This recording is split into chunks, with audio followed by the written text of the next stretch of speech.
What's good, YouTube? What it do? Welcome back to the channel. Back at it again with the reactions. And today we reacted to another episode of Death Battle. Killua versus Mikasa. And I ain't talking about Mikasa from Attack on Titans. Nah, we talking about Mikasa from a certain magical index. I ain't never seen an anime before, but you know, I've seen clips of her before on YouTube. She seemed cool. She seemed like she got Killua energy too, now that I think about it. Now that they making these two go against each other, I can see that she got a little bit of like Killua energy. Maybe that's just me, I don't know. As far as who I'm rooting for my guy Killua right here. My favorite Hunter x Hunter character. Who y'all rooting for though? Let me know down below. Now without further ado, let's go and get straight to it. Alright, let's get it. Killua Zoldyck, Hunter x Hunter's prodigious lightning assassin. Misaka Mikoto, Academy City's ace electric prince.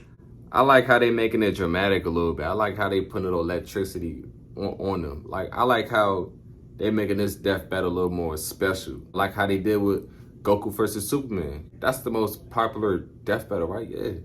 I like that they making this one a little bit more like epic and dramatic. This what's up right here. This what's up. Question: what is more terrifying than the all-powerful crackling might of lightning? Lightning in the hands of cocky, hyper-talented teenagers. Oh, the worst combination. He's Wiz and I'm Boomstick. And it's our job to analyze their weapons, armor, and skills to find out who would win a death battle. The Zoldicks, a vicious family of assassins known the world over. So infamous for their killing techniques, a single photo of any member sells for millions. Hunter x Hunter, one of those shows that I could just keep watching on repeatedly over time. Like, what I like about this show is that it has high rewatch value. Like, it's not one of those animes, once I finish it, I'll just stop watching it forever like other anime. Nah, this joint, like, this is a masterpiece right here. Like, great story, great story. I recommend this to anybody that's looking to start anime. Like, this is a good one to start with right here. Hunter x Hunter for sure. You don't want to be the target of their next family outing. But like all families, there's bound to be a rebel. As was the case with the middle child, Killua. They seriously named him Kill? Hardcore. Well, it might be a pun on the term kilowatt, but kill is apt, given he's been trained in past tensing people since he was 3. I'll say, at age 14, he was strong enough to open a 64-ton door. Geez, what kind of workout did his family put him?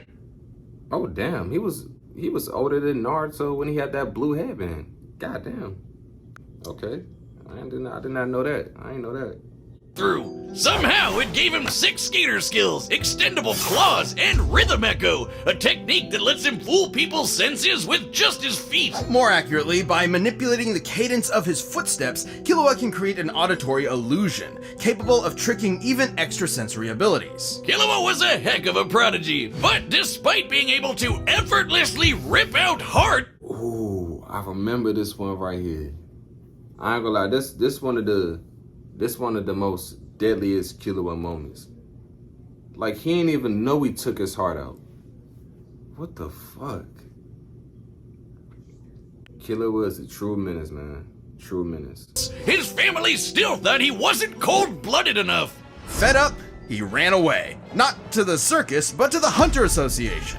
An association of people who hunt stuff. There, he tested himself in the Hunter's exam and inevitably had gone head over heels for his new friend, Gon. Get it?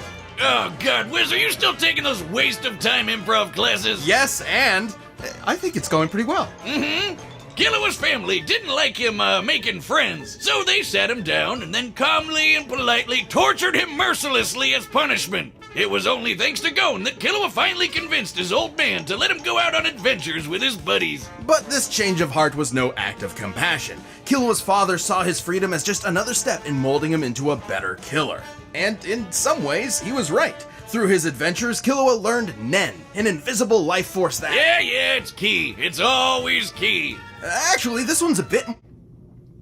If I had to choose which anime life force I could have, you know, chakra, ki, nen, spiritual pressure, spirit energy, I'm choosing nen. Because if you have nen, then you have like unique abilities that suits you, right?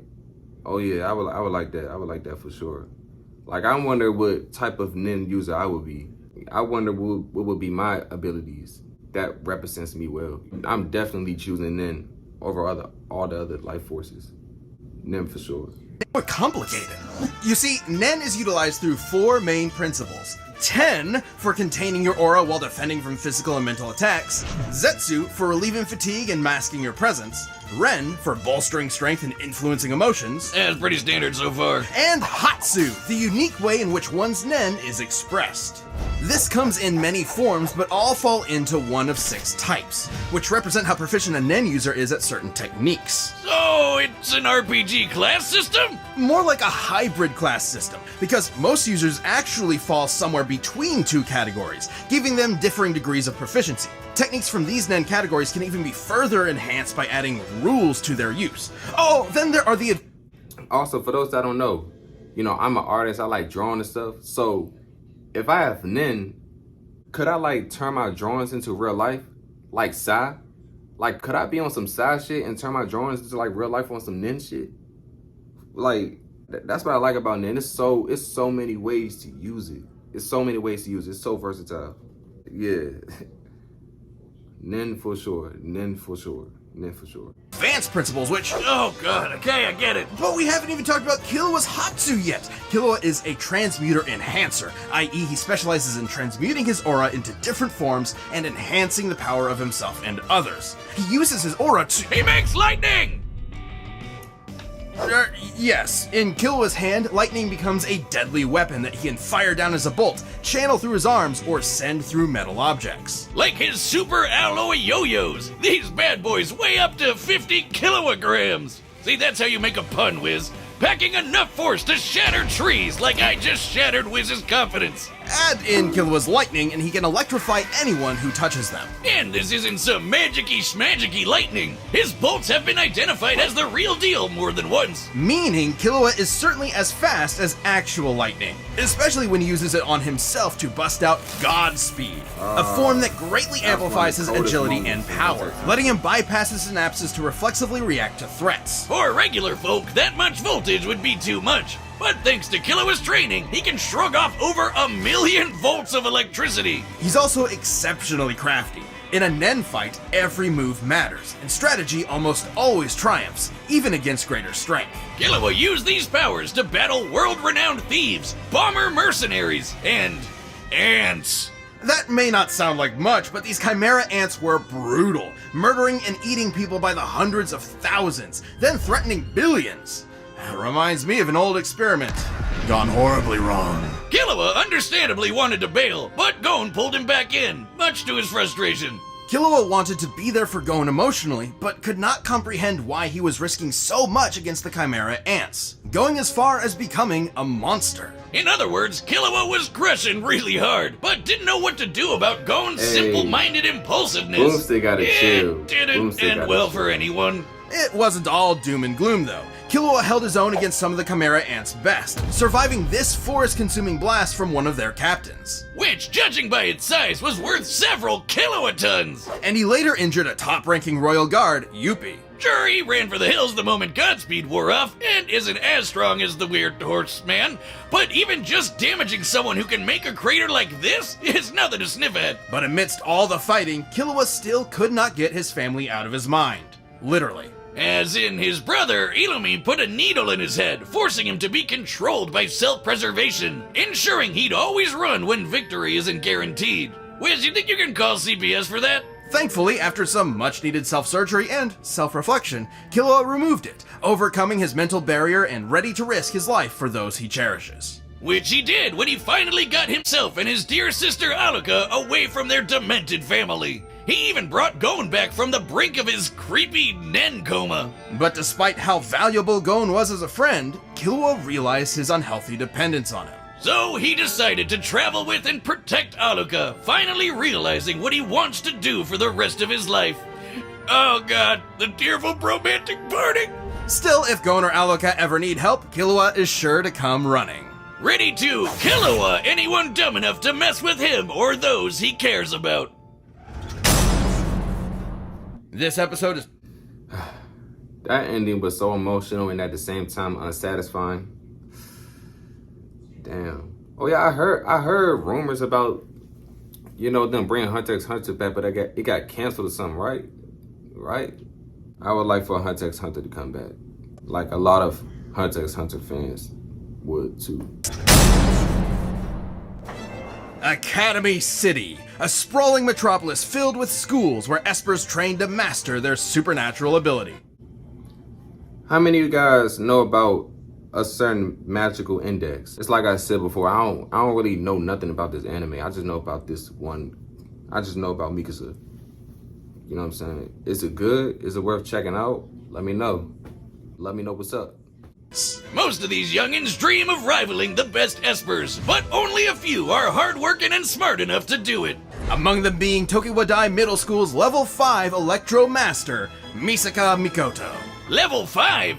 So she's a Pokemon, but an anime girl. Each Esper's power and utility is ranked, with she's level 5 14 being the too. highest they can normally achieve. And after working up to that level, Misaka became unstoppable. She can magnetize herself to metal, electrically enhance her physique, sense her surroundings through an electromagnetic radar, and generate billions of volts. In addition, she can make iron sand from disparate particles in the air to form tornadoes, body decoys, or a sword that vibrates at rapid speeds for enhanced cutting power. Just what an anime girl needs, a chainsaw. Man, if she gets serious, Misaka can Not even make chainsaw, a man. friggin' 6 million ton kaiju out of it. With such tremendous power, Misaka put an end to many crimes, earning fear among criminals, admiration among her peers, and lots of personal pride in her abilities. There was nothing she couldn't overcome.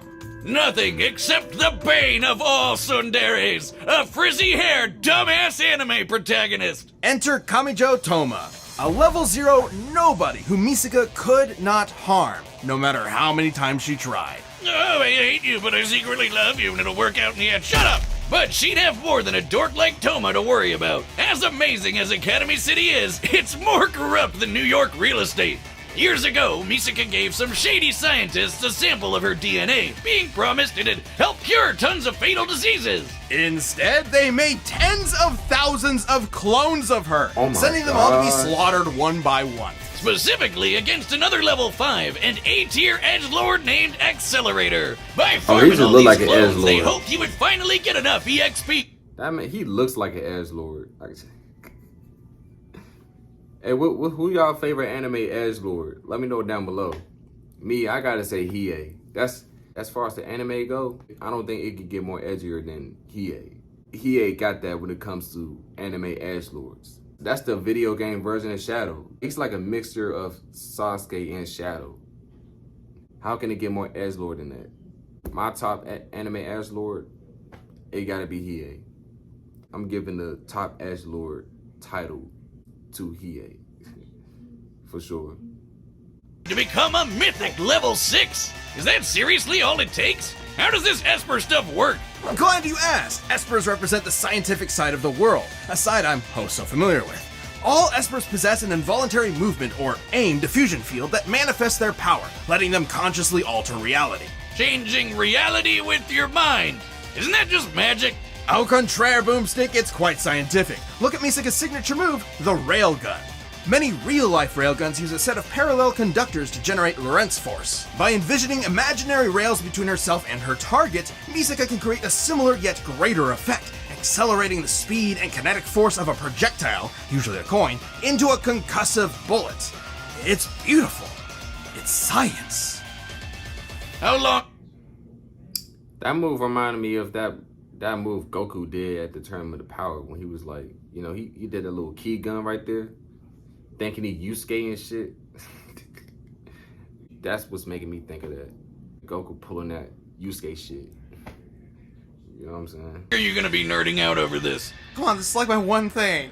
Where was I? It don't get more nerdy than Thousands of Wiz. dead clones. Traumatized by the endless slaughter, Misaka felt enormous guilt. You see it all the time with horrific experiments. Sure, buddy. She worked for days to end the clone project, but concluded it would have to end with her sacrifice. But Toma butted in, giving Misaka the support she needed in her darkest hour, while also punching out Albino Magneto with his Esper-proof fist. Misaka had shouldered her burden for so long that she forgot how to rely on others. I think I seen that clip years ago. Damn. Well, I guess I been knew about this, but I just didn't know it. I seen that. He was like he was beating the shit out of him with just one arm, right?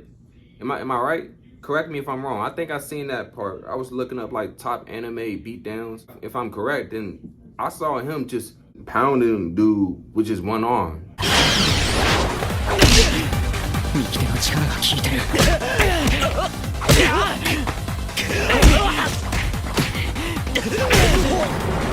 Just dogging him. So that's him? Damn, I guess I've been, you know, knew about it but didn't know about it at the same time. That's crazy. This wake-up call from her newfound crush was exactly what she needed. But even with Accelerator decelerated, Misaka kept fighting Academy City's underbelly, all to protect her friends and free her sister clones she befriended. She dealt with a lot of trouble on the way, but had the power to do it. In her battle with a killer cyborg lady, Misaka conjured a city-spanning storm, which, by measuring the size of the cloud relative to the city, would require over 58 kilotons of energy to make. Kilowatts. She's also fought other level 5s, not just Accelerator. She got into a middle school beef with a snobby telepath, fought this explosive weirdo, and dodged particle beams from an unhinged Karen. The electrons of which can accelerate to high relativistic speeds. It's no shock. Misaka's reactions are that fast, given her lightning has been stated to be light speed on 5 different occasions. More than just her powers, though, Misaka's greatest asset is her intellect. It might not look it, but high-level espers constantly perform tons of nerd math just to make their powers work. And understanding other powers has been just as vital to Misaka's survival. Take her bout with the magic Valkyrie, Brunhild. Remember when Wiz said espers were the science side of the world? Well, these weirdos are packing the magic. A single mistake from Misaka could have meant death, but she still stalemated Brunhild. Now, Brunhild was still stronger and faster, but it is impressive Misaka was able to harm a saint, who are normally only deployed against foes capable of leveling mountains. One such foe, Hell, froze 100 kilometers of ocean. You'd think this means Misaka can take on all sorts of magical baddies, but alas, the power creep says otherwise. He's actually serious. When you're dealing with crazy magicians and magic gods, even a level 5 Esper struggles to keep up. Misaka valued her abilities so highly that she struggled to maintain her self-esteem when they weren't enough. A shame Misaka cares so much about getting stronger when Toma appreciates her as a person first and foremost. While certainly a flaw, that gotta be the most awkward selfie I've ever seen.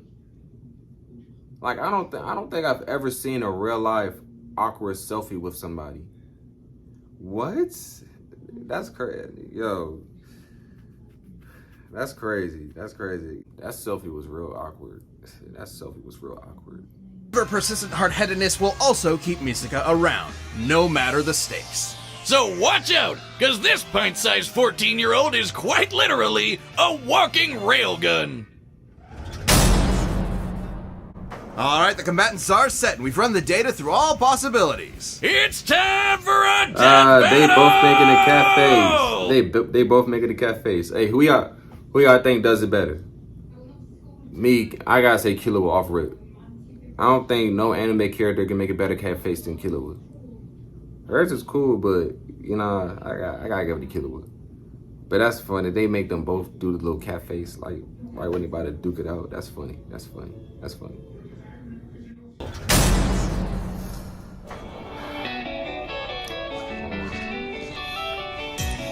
on, Killua. Hey, that's mine. I've been looking for it all day. Give it here. You want it? Come and get it. Oh, Killua. Why you got, alright, at that point, you was asking for it. Coins, huh? I had a butler who used these.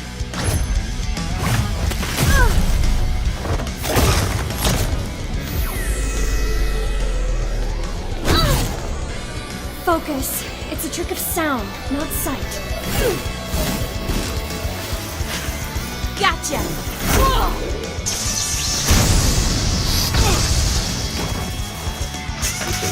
He's good at hand-to-hand.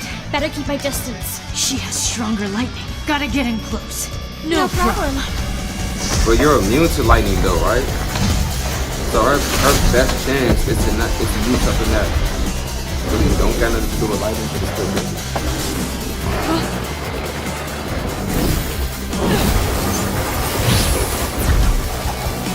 Hey, yo, what? Yo. No time to break! Yo.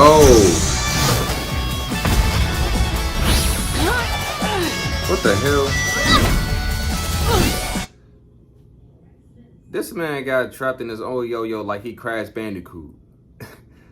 Like what? That's funny as shit. They had him trapped in his own yo-yo like he Crash. Now's my chance. Okay, God mode. You don't know when to quit!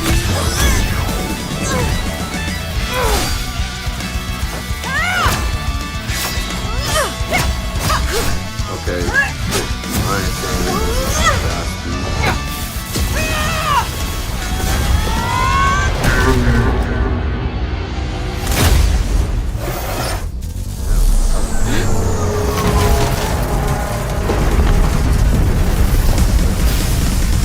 Catch this!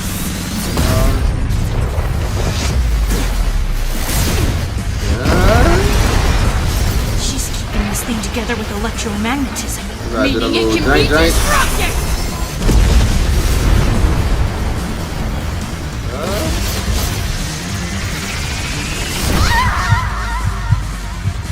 Say, Wait a minute. Distance, 35 meters. Altitude, 45, 40, now.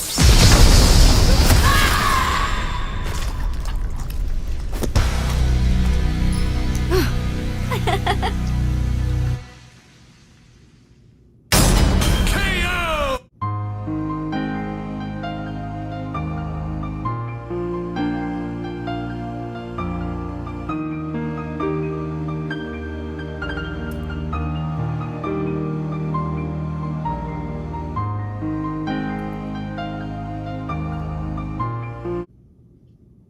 The angle, the electromagnetism, the science. It's.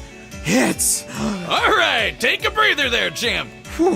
While These Killua's are assassin geeking. training made him a vicious threat, Misaka's abilities and know-how gave her the counter she needed in this mind-numbing battle of wits. Killua could survive kilowatt-ton level blasts, and given some leeway, could scale to Yuppie, whose crater feat was worth 18 megatons of TNT. Impressive, but the storm Misaka created beat anything Killua has done directly. And given similar scaling to Brunhild, who Misaka not only harmed but stalemated, her output could reach hundreds of megatons of TNT.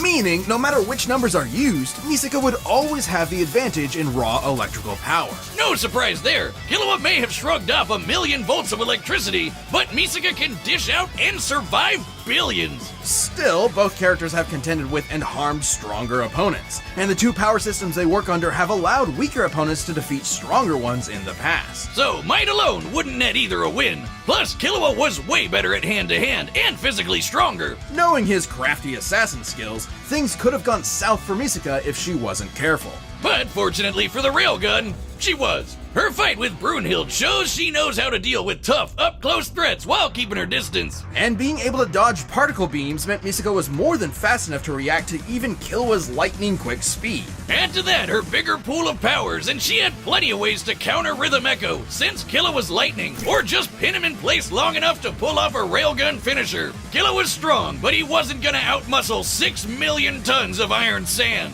Killua was a prodigy in all things Nen, lightning, and killing, but Misaka's varied electro powers, quick reflexes, and scientific brilliance let her cash in a win. But hey, at least she let Killua keep the change. She Killua'd him! The winner is Misaka Mikoto.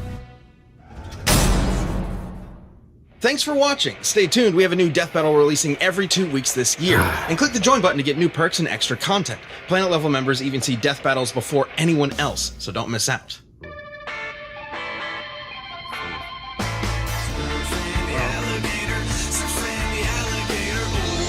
different.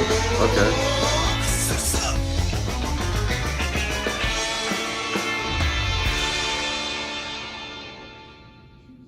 Congratulations to Mikasa. I ain't hating. I am bummed out that he lost. He lost to somebody that's OP herself, you know? So, hey. I'm rooting for my guy Stitch. Stitch off rip. Who y'all rooting for? I'm rooting for Stitch. I fuck with Rocket Raccoon, but I fuck with Stitch more. So, you know, I'm going for Stitch. Hopefully we take this dub on the next death battle. For those that rooted for Killua like myself, unfortunately we took that L. Killua? Damn, that's crazy. As tough as he is, hey, that goes to show you can't beat them all. I mean, Goku, one of the most powerful and protagonists, and even he can't beat them all. He's not even, you know, the strongest in his own show. It's others like, you know, Beerus and Whis and Jiren. You know, he needed help to beat Jiren, so, you know, that goes to show you, you know, you can't beat everybody. It is what it is. You win some, you lose some, you know. But yeah, what y'all think about this episode of Death Battle right here? Let me know down below.